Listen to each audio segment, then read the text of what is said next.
A B-nya si anak gitu. Tapi ada roda organisasi yang harus dipelihara, ada struktur organigram yang kemudian harus dibangun, ada dimensi orang tua yang kemudian terefek juga dengan keputusan. Makanya satu pola yang kemudian dilakukan itu mekanismenya komunikasi dan koordinasi. Itu sangat penting dilakukan agar kalau dalam bahasa Sunda mah herang saya benar. Jadi apa bahasa Indonesianya ya? Ya kita tidak win-win solution gitu. Kalau bahasa win-win solution. Jadi orang tua bisa menerima, lembaga juga tetap sesuai peraturan. Kita juga bisa ambil keputusan. Tidak ada yang dirugikan pada akhirnya. Paling itu komunikasi. Yang kedua koordinasi. Yang ketiga sih saya biasanya mengumpulkan seluruh jajaran pimpinan untuk kemudian memberi masukan kepada saya terhadap kondisi itu. Misalnya ada dimensi lain yang luput dari yang saya kuasai itu. Contoh lah termasuk anak tadi. Saya perlu tahu itu track recordnya di dalam di kesehariannya, mulai dari akhlak, prestasi, pencapaian akademiknya, apakah bisa itu dia dipertahankan gitu. Meskipun secara ekonomi si anak ini ya tersendat-sendat gitu. Itu kan perlu saya terima informasinya dari tataran lapangan di dalam proses pelaksanaan keseharian. Jadi biasanya itu jajaran pimpinan yang masukan kemudian menggenapkan nanti keputusan yang ada. Paling dua langkah itu tuh. Dua langkah itu ya. Koordinasi, minta masukan kepada jajaran pimpinan yang ada di sekolah, manajemen sekolah yang tetap berjalan. Mekanismenya seperti itu. Terus setelah itu tuh dari cara pengambilan keputusan tadi itu kira-kira hal apa aja nih yang membantu ketika mengambil keputusan efektif seperti ini. Apa tuh itu gimana?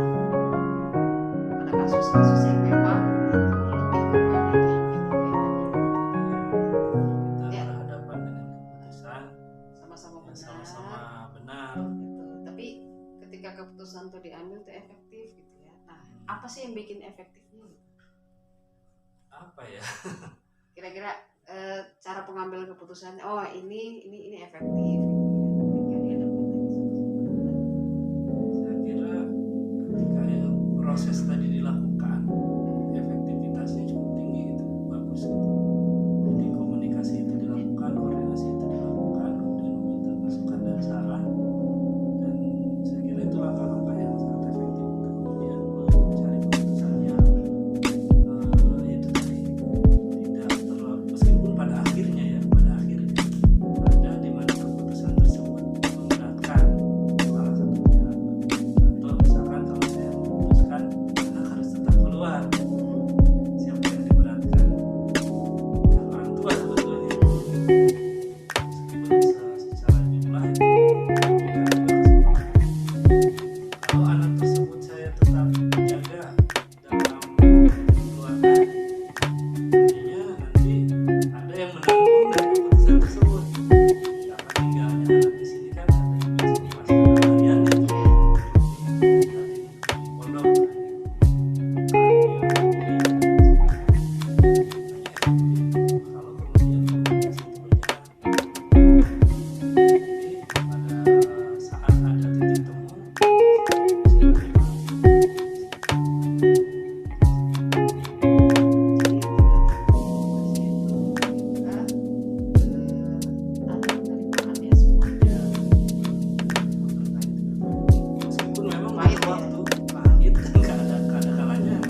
jangan sampai berlarut-larut, apalagi muncul masalah baru.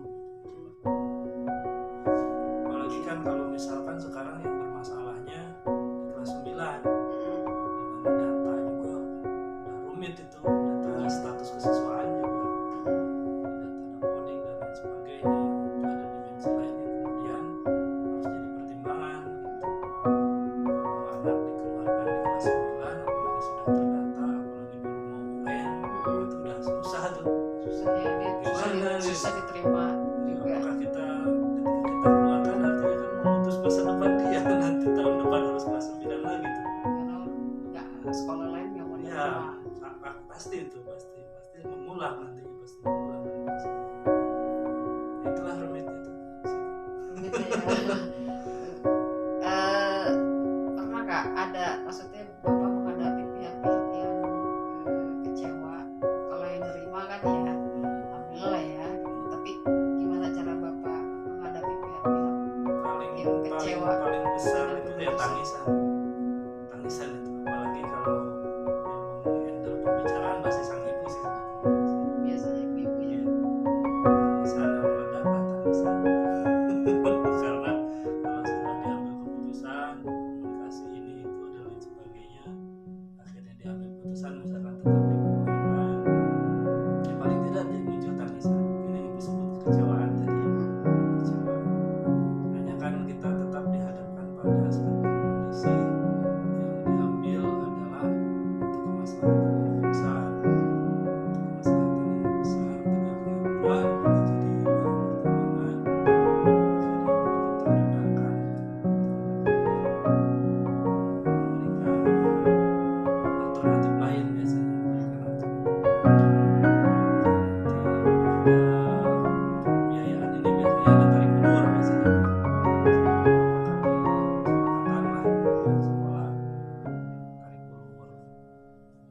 Kesepakatan komitmen sampai pada titik misalkan 3 kali komitmen, masih juga ya kadang kita juga bukan tutup mata tutup telinga dengan kondisi yang ada gitu, tapi roda organisasi dan ketentuan yang sudah ditetapkan jaga kemaslahatan yang lebih banyak.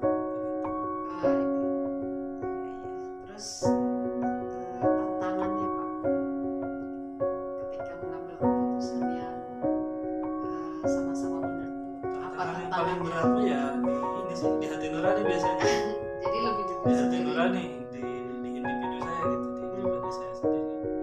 Kadang suka memposisikan diri juga, kalau saya yang ada pada posisi itu ya mungkin itu sih akhirnya mengelola emosi. Pada akhirnya saya mau tidak mau harus mengambil keputusan, berarti harus bisa mengelola emosi dan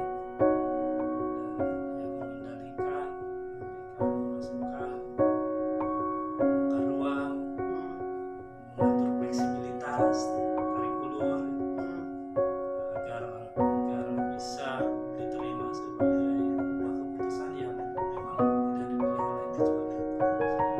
Di situ aja sih tantangannya. Berarti faktor penentunya di komunikasi. Komunikasi, koordinasi, terus Jadi lebih ke individu. kalau kendala sih lebih ke individu sendiri saya. Ya, ini paling mengelola emosinya aja, agar mau tidak mau keputusan harus diambil. Oke. Pernah nggak sih Pak?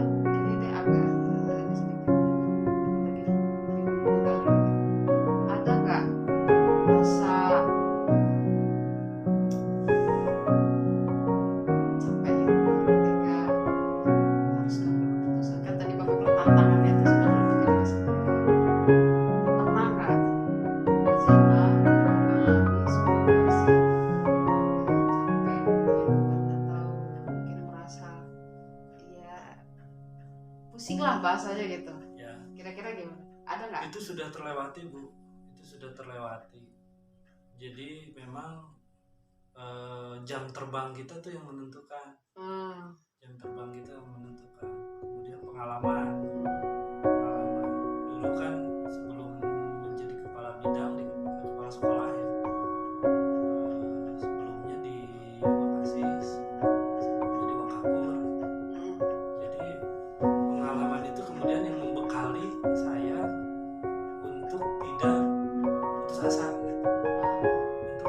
menyerah lah. Kalau rasa lelah, rasa artinya tertumbur gitu pada suatu kondisi yang stres itu pernah teralami. Kalau saya bilang sudah terlewati lah itu. Oh, udah lewat. Sudah terlewati. Jadi ada masanya di mana ya seorang pimpinan lelah dengan dirinya sendiri gitu. Bukan dengan lingkungan tapi dirinya sendiri ya. Dirinya sendiri karena dia dulu sering ada anak lagi cerita tuh yang seorang yang membawa keledai itu. Oh iya. Mungkin itu tahu ya. Dituntun, orang bilang aneh. Orang kok punya keledai nggak dipakai, kemudian dinaikin. Orang ngomongnya keledai kecil kok ditunggangin gitu. Atau kan dia berdua ya sama anaknya tuh kalau nggak salah ceritanya. Anaknya yang dinaikin. Orang ngomong itu anaknya nggak sopan. Bapaknya yang disuruh jalan.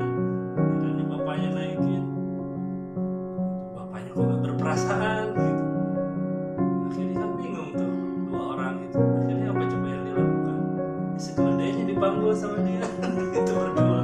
Orang masih ngomong gitu. Jadi memang lelah dengan dirinya sendiri kadang gitu seorang.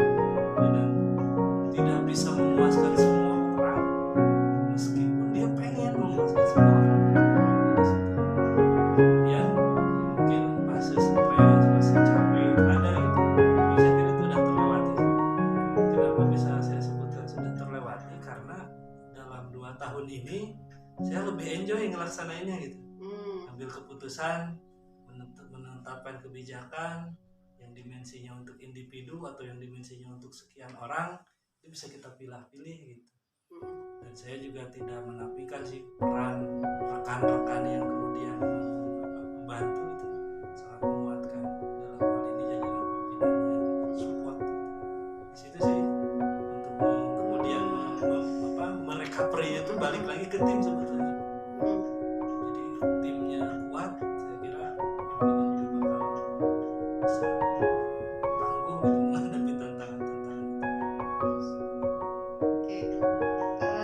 Kalau dari prioritas nih dalam menyelesaikan masalah ya atau mengambil keputusan gitu ya. Ini nih pokoknya masih di ilmu etika ya karena pada umumnya kita tuh dihadapkan sama-sama benar ya gitu. Nah, dalam skala prioritas nih ada nggak Pak Jenderal itu ada waktu khusus gitu ya dalam menyelesaikan sebuah masalah gitu ya. Apakah target atau jadwal gitu kan, terus bentuknya atau prosedur yang dijalankan kayak gimana? Sebetulnya kita pilah-pilah sih Bu tergantung kondisi permasalahannya. Kalau di sekolah kan di manajemen sekolah permasalahan itu ada yang reguler Bu. Iya. Maksud reguler itu sehari-hari ada gitu. Maksud model guru di dalam kelas kosong ya.